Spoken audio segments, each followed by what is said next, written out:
Yo mga kaibigan, imagine ang Pilipinas napakaganda, di ba?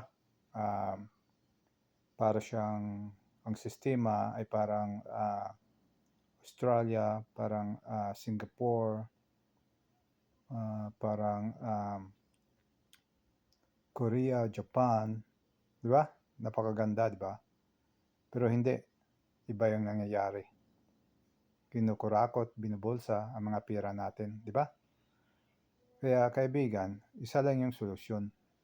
Magpasa tayo ng panukalang bill na transparent budget bill para sa lahat ng politician para hindi sila makapagbulsa ng pera.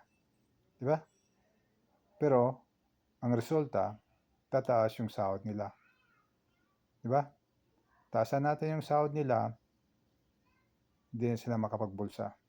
Kasi, let's say, nagtatrabaho sila ng maayos. Pero, sa totoo lang, mahirap naman talaga yung trabaho nila. Di ba? Kaya, pwede natin silang taasan ng sahod nila. Di ba? So I think it's a fair situations para sa atin para wala nang kurakot. Kung agree kayo sa panukalang ito, well, you know what to do.